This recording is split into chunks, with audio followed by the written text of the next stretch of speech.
بسم اللہ الرحمن الرحیم۔ السلام علیکم پیارے دوستو، آج کا واقعہ ہے حضرت ابو طہا انصاری رضی اللہ تعالیٰ عنہ کے خوبصورت باغ کا واقعہ۔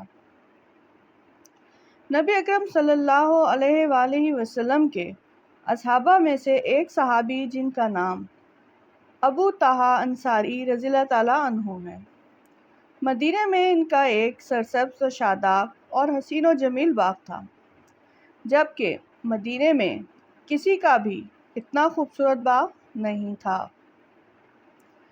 تمام مدینے میں ان کے باغ کے بارے میں لوگ ایک دوسرے سے گفتگو اور تعریف کیا کرتے تھے۔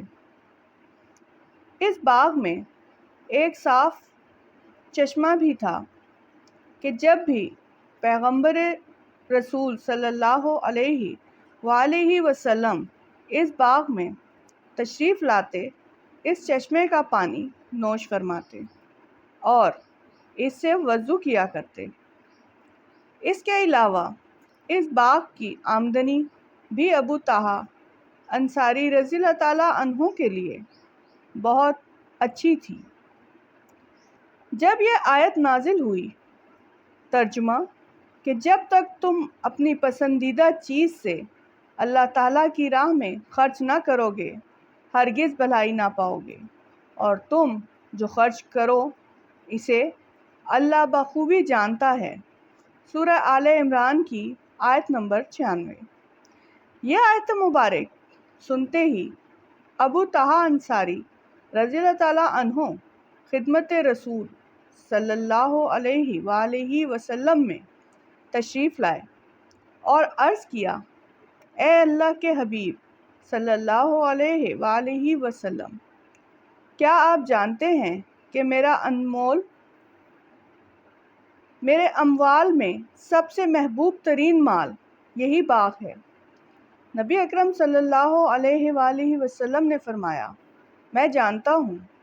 ابو طہا رضی اللہ تعالیٰ عنہ نے عرض کیا، اے اللہ کے رسول، میں جانتا ہوں کہ اس باغ کو اللہ کی راہ میں خرچ کر دوں تاکہ آخرت کے لیے ذخیرہ ہو جائے۔ نبی اکرم صلی اللہ علیہ وآلہ وسلم نے فرمایا، مبارک ہو، مبارک ہو، یہ مال تمہارے لیے فائدہ مند ہوگا۔ اس کے بعد فرمایا، اے ابو طہا، میں تمہارے لیے اس میں بہتری دیکھ رہا ہوں کہ تم اس باغ کو اپنے قریبی ضرورت مند اور محتاج رشتہ داروں میں تقسیم کر دو۔ ابو طہا انصاری رضی اللہ تعالیٰ عنہ نے پیغمبر اکرم صلی اللہ علیہ وآلہ وسلم کے حکم کی تکمیل کی اور اس باغ کو اپنے رشتہ داروں میں تقسیم کر دیا۔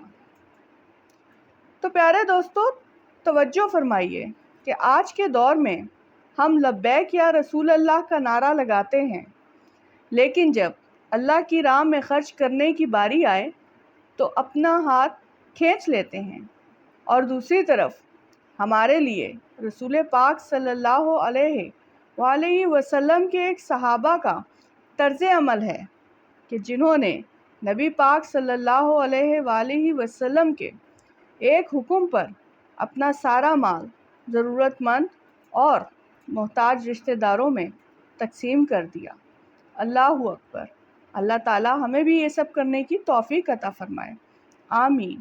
اسلامی واقعات کے لیے چینل کو سبسکرائب کریں، ویڈیو کو لائک اور شیئر کریں۔